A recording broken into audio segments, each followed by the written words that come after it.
Hello, YouTubers, friends, compatriots. Hello, YouTuber sons, compatriot sons, friends sons, bootlicker shills, desolators, peasants, vassals, Fukushimites. I'm a useful idiot. Today I want to talk about Fukushima in Japan. And I tend to do a video and then move on to other topics. But Fukushima is something that I only regret that I haven't been able to do more videos on, because everybody should always be aware of what is happening in Fukushima. And I will attach a couple of the other videos that I've done about Fukushima below. But this new story that I want to talk about has a particular angle to it, and also revealed some other interesting factors. So this will be a very interesting video about some things about Japan you might not be aware of. And one of them is the fact that the United States, this is the main story I want to talk about, and that's the fact that the United States is helping Japan bury the story of Fukushima and how it's unfolded these last few years, and all the tragedy on top of tragedy and everything else. But like I say, I've discussed that thoroughly and will attach below. But this idea that the United States has skin in the game and wants to help make sure that people are not aware of Fukushima. Well, if the United States doesn't want people to hear about it, I can guarantee people are not going to hear about it, and people are not hearing about it. And in fact, former Japanese ambassador to Switzerland said in just last August 2012, quote, "In the U.S. there are 31 units the same type as that of Fukushima nuclear plant, and 23 of those are virtually identical to the Fukushima plant. So if the accident spread too far, that really embarrasses the United States. So that is why the crisis of Unit 4 at Fukushima has been toned down recently. The USA is actually the main reason," unquote. So the United States government, the Barack Obama administration, have a concerted effort going on here to keep Fukushima news out of the press. And I remember the story of all the floating radiated debris coming over to the West Coast in Washington State where I live, and that story has been completely dropped. I'm sure debris continues to wash up. And the United States is also, of course, making sure they protect against any similar public backlash against nuclear power, because that's part of the Barack Obama, Al Gore vision of the future of nuclear power, taking dirt out of the air. Interesting formula they have there. So Japan has 50 nuclear reactors.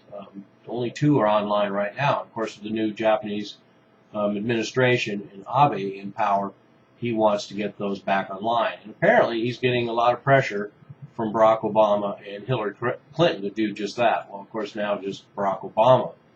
But one way the U.S. helped immediately with Japan's problem is they just raised what the levels of radiation that are deemed safe and acceptable were.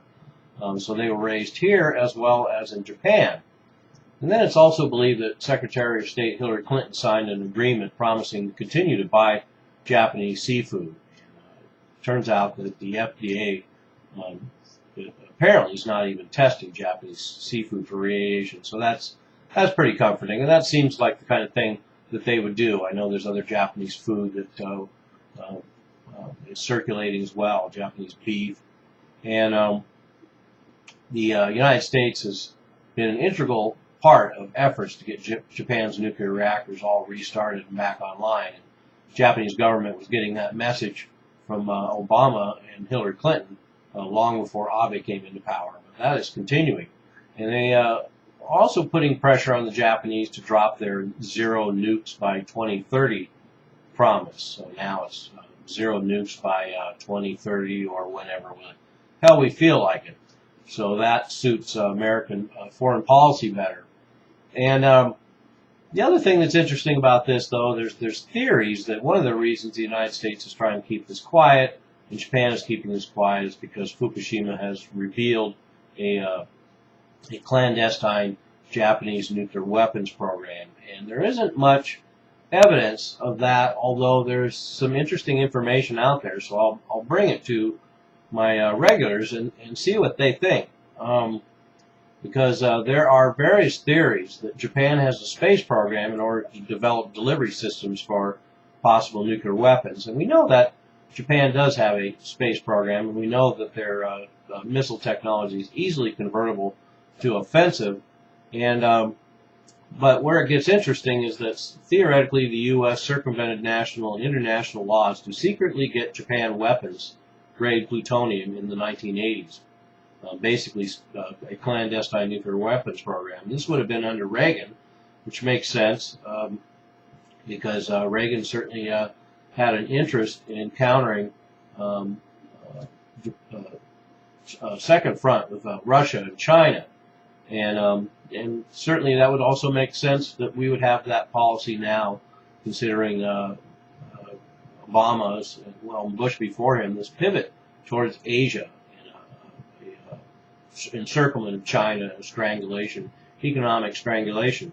But this report suggests that Japan was actually given by the United States 70 tons of weapons-grade plutonium.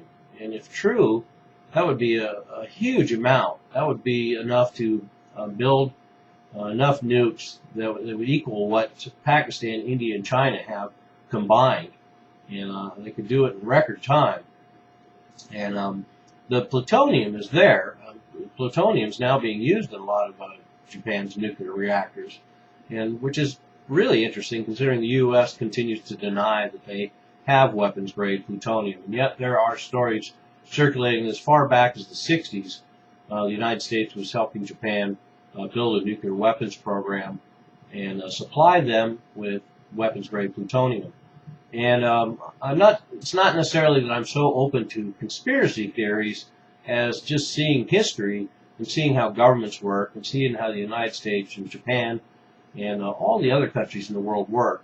The theory that the United States was helping Japan get a nuclear weapons program together in the 60s and supplying them with weapons-grade plutonium just seems to make the most sense. That just seems how governments work, and the fact that it started in the 60s would not surprise me at all. It would be a prime period with the nuclear showdown globally at its height. And we also know that Japan has the ability to produce nuclear weapons themselves. And are they now producing literature and throwing that idea around because they just want to reveal that they already have a program?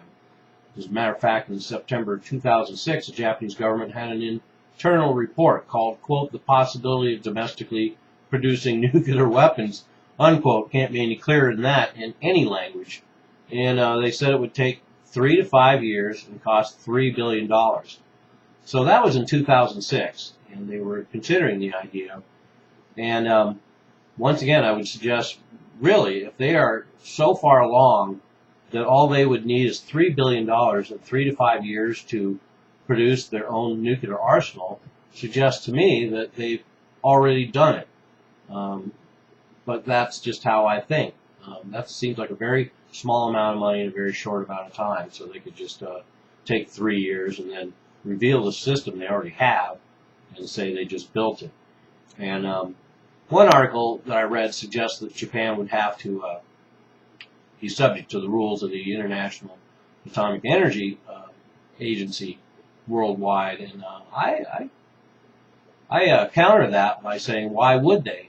They certainly would qualify, just like Israel, not to even publicly admit they have nuclear weapons, let alone sign any other agreements involved with that.